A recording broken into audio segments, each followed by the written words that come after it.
Notre Dieu est bon. Notre Dieu est miraculeux. Amen. Amen. Mettons-nous. Regarde ton voisin, salue-le. Dites-lui, soyez le bienvenu. Souhaite-lui le bon dimanche. Moi aussi, je vous souhaite un bon dimanche. Que mon Dieu vous bénisse. Nous allons continuer avec notre enseignement qui est intitulé Le Dieu de confusion. Dis avec moi le Dieu de confusion. Lobananga nzambe ya confusion. Lobananga nzambe ya confusion. Pourquoi dit-on le Dieu de confusion?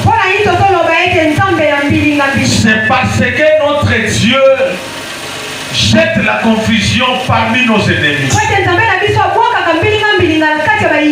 Il nous arrive dans la vie que les choses deviennent compliquées. Il nous arrive dans la vie que le diable nous attaque. Il nous arrive dans la vie toutes les choses deviennent bloquées. C'est parce que parfois Dieu le permet pour qu'il frappe nos ennemis en sorte qu'ils soient confus. La Bible dit Dieu est de notre camp et personne ne peut nous faire du mal. Cela signifie même si le mal nous arrive, même si les complications nous atteignent, cela n'exclut pas la présence de Dieu.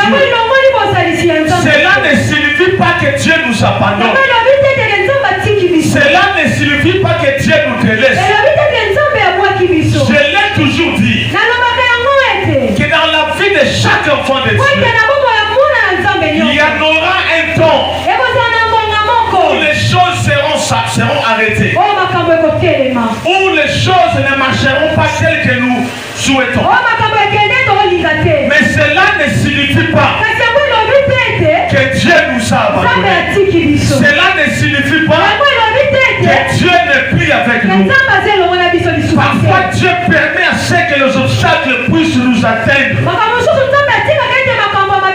C'est pour ouvrir encore une nouvelle voie devant nous. N'ayez pas l'habitude de voir toujours que Dieu nous a abandonnés. Ne vois pas toujours que Dieu n'est pas avec toi. Car le silence de Dieu n'est pas son absence. Laissez les gens parler tout ce qu'ils veulent. Laissez les gens critiquer. Mais ne permets pas que le diable tue ton âme. Parce que Dieu a encore affaire avec toi. Parce que Dieu envisage encore de grandes choses avec toi. Ne crains pas les combats qui s'élèvent contre toi. Ne crains jamais le mal que les gens souhaitent contre toi.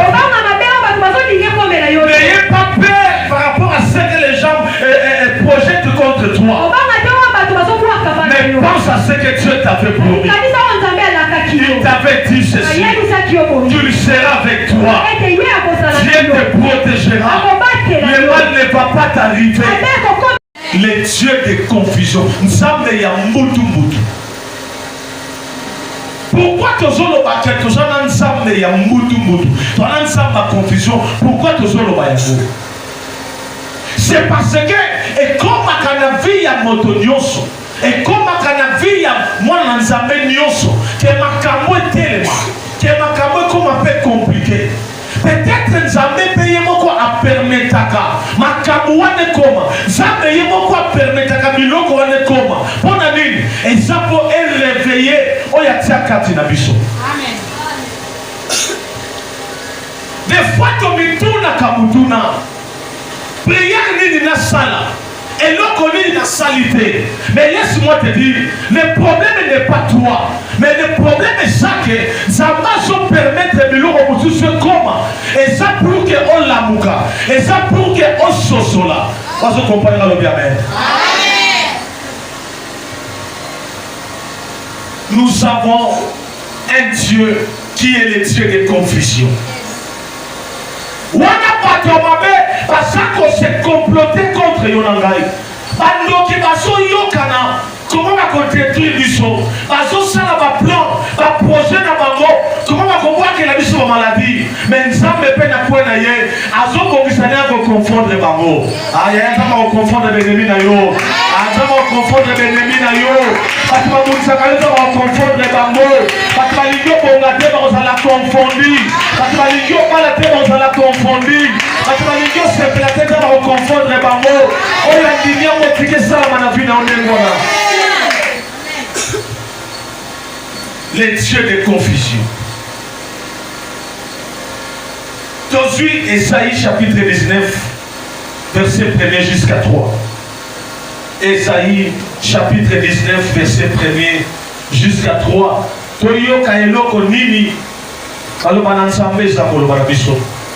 Esaïe chapitre 19, verset 1er jusqu'à 3. Il manque un cahier, il manque un bic, il manque un Bible dans l'église. C'est très important. Esaïe chapitre 19, verset 1er jusqu'à 3. Nous lisons la parole de l'Éternel. Amen. Oracle sur l'Égypte. Voici. L'Éternel est monté sur une nuée rapide.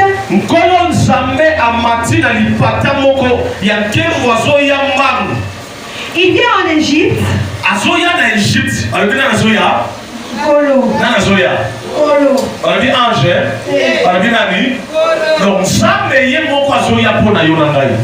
Avance. Et les idoles de l'Égypte tremblent devant lui.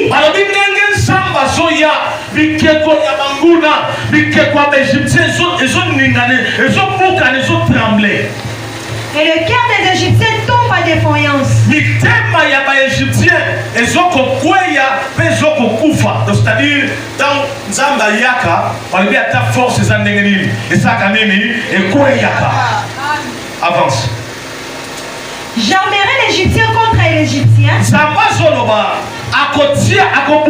Égyptien contre nani Égyptien. C'est-à-dire, entre bango na bango.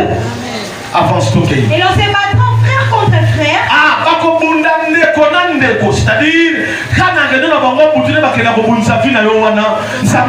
confusion. Ami contre ami. Moninga contre moninga. Ville contre ville. Mboka contre mboka. Royaume contre royaume. Bokonzi contre bokonzi. L'esprit de l'Égypte disparaîtra du milieu d'elle. Ah, molimo ya mboka na bango Égypte et kobunga na kati na bango. Et j'anéantirai son conseil. Zamba zoloba que à détruire par contre ba égyptien nyonso. On considérera les idoles et les enchanteurs. Ceux qui évoquent les morts et ceux qui prédisent.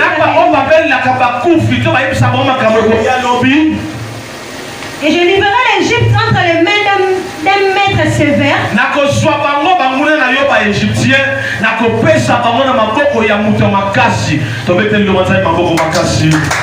Alléluia. Nzamba du sayonanga boye keto bangate. Alobi yemoko sakoya, alobi atindi anjete. Yemoko ndasokoya.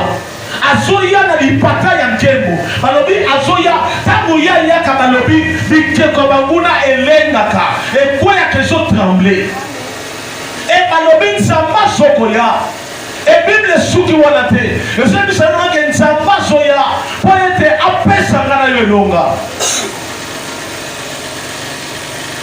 Moi je dis ma nzamba je apesa longa tomba le bi gloire au Seigneur.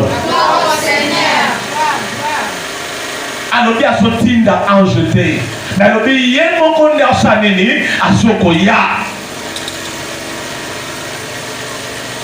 Asoya pour attirer confusion entre Bamuna na biso. Azoya pour défendre biso. Limoso bato balingi to sepelate. Azoya pour que ndambo na biso te. Tchaloboko à droite du koloba Seigneur Jésus. Yaka na tongo leo na vie na ngai. Yaka na tongo leo na ndaku na ngai. Yaka na tongo leo na bomo na ngai. Défendre ngai. Côté la ngai. Bunde la ngai. Longi sangai. Manako sambe na komo na Yesu Messia prier. C'est-à-dire akopotisa bango na biso bakopeba na bango na bango. Akotia bango na trouble na confusion. Eza omaloba na Nzambe ezoloba. Eza omaloba na Nzambe ezokosakola. Bien-aimé, bango na biso bako vivre tant molai te. Nzamba ko permettre de ba vivre tant molai pour combattre biso. Nzamba ko sala nyonso na pouvoir na ye pa longisa biso. Wazoni mango tika Nzamba longisa yo. Wazoni mango tika Nzamba pesa yo victoire. Wazoni mango tika Nzamba pesa yo elonga likolo bango na yo. Nzamba longisa yo likolo bitumba vina yo. Nzamba pesa yo victoire likolo ya nyonso bomo na yo. Maintenant, autour des amoko, pourquoi Dieu permet à nos ennemis de prendre le dessus sur nous? Pour nani Nzambe a permettre ka banguna bazwa mokonduite batia loboko na bango likolo na biso. Pourquoi Nzambe a permettre ka yango? Et ça a trois raisons kaka. Par exemple, que tu pries, aux autres là. Mais tu ressens ou tu pressens, c'est comme si on dirait une main spirituelle. Et ça qu'on a câblé. Il y a trois raisons qui permettent à ceux que le qu'on est salam. Ça, mais moi, permet à rien. C'est pour trois raisons. Raison limoso, ça va permettre à se ranger. C'est-à-dire, à s'amana, à combattre biso pour expliquer. Alors, c'est pour faire voir à l'homme qu'il est faible et limité. Et cet homme-là a besoin de lui. A permettre que Batouba Mounzabiso, parfois, peut demander si ma longue peut biso, et ça pour Allah qui s'en moto, et qu'elle a moya Kelly, qui est assez faible, à sa mancacité de la Nzambe, paye à Soukaka, à la posa Nzambe. Pour ceux qui n'avaient tobandaki kosuka te et que tout ça makambo nyonso ekelaka bien na makasi na biso ntina Nzambe elingi ozala te. Yango ozomona Nzambe apermetaka que des fois bachose mosusu compliqué ekomela biso eza mpo ntango tokolonga te na makasi na biso ntango tobengi Nzambe e Nzambe aye kointervenir monene na Nzambe esali nini emonisami. C'est la raison pour laquelle Oyo Nzambe a permis à des fois de souffrir ou a permis à des fois que l'ennemi a mettre main à Yesu Biso.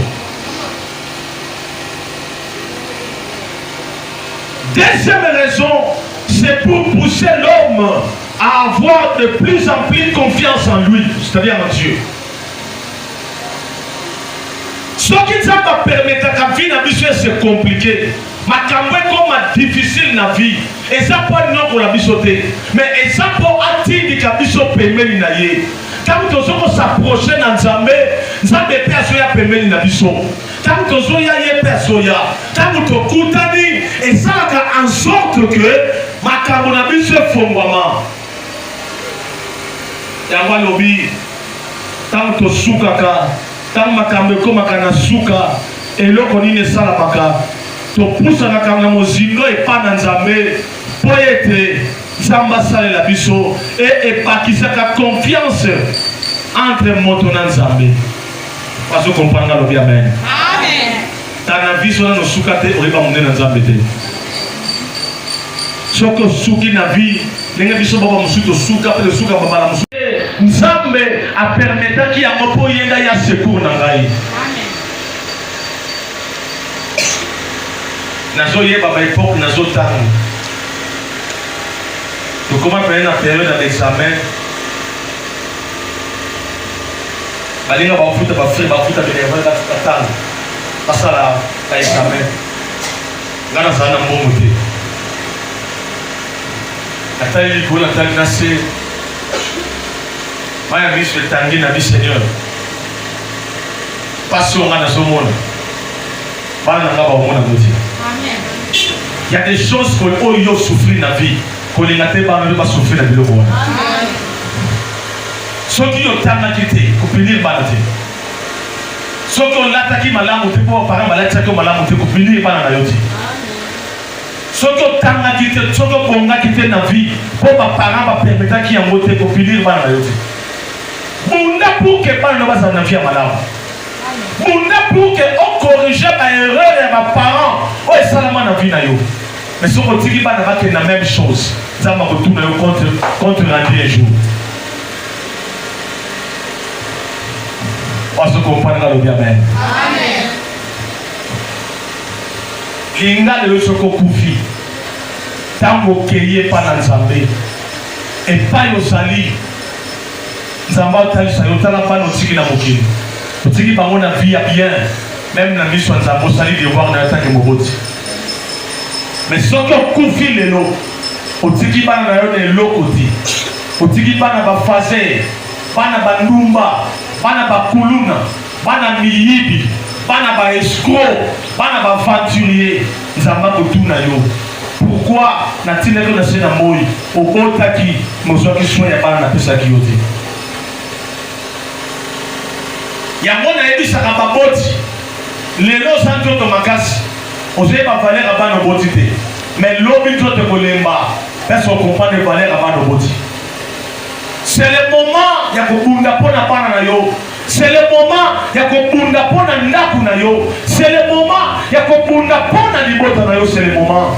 Mais ce que vous comprenez tina ya kobunda pona pana na yo te. Ya kobunda pona famille na yo te. Et vous allez peut-être trop tard.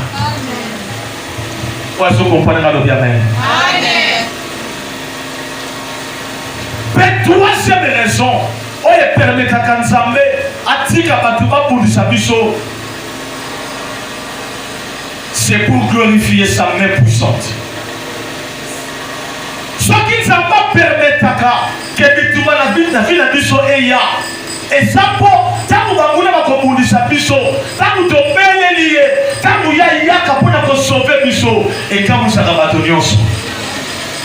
Tala soke zane loko bat bazela kana via mutu assemble la lokola miracle zati. Awuzana wate Awate ba tuke. On est dans la ngaboni. Mais là peut-être trop bazela ba wate. Nous savons les élèves faut faire tirer ndako. Nous savons les élèves maramio pour yebi. Et ça potonio kwa maté, mais a permettre kayango et ça pourtant qu'on défendre biso le bon qu'on est en Wessani et monisa. Ah, tu vois moi so appelé comme casse vraiment pika et apika pour le bon qu'on ensemble de big sakier. Amen. Parce que comme bola ça va pas mola a pas vraiment plus que le bon qu'on ensemble ngouye pas mola kaye. Amen. Et raison où on s'amba permettre à de foi malgré ça la dini et y la biso. Vous comprenez le bien. Amen. Et ça a trois raisons. Il y a des bossos, c'est pour faire voir à l'homme qu'il est faible et limité et qu'il a besoin de Dieu. Voilà la première raison. On va permettre qu'un malheur ou passer la biso. La deuxième raison de l'objet, c'est pour pousser l'homme à avoir de plus en plus confiance en Dieu. Donc, tant que vous passez, tant que vous mettez et parce que vous avez courage. À comment on a confiance et pas dans jamais. La troisième raison de la vie, c'est glorifier sa main puissante.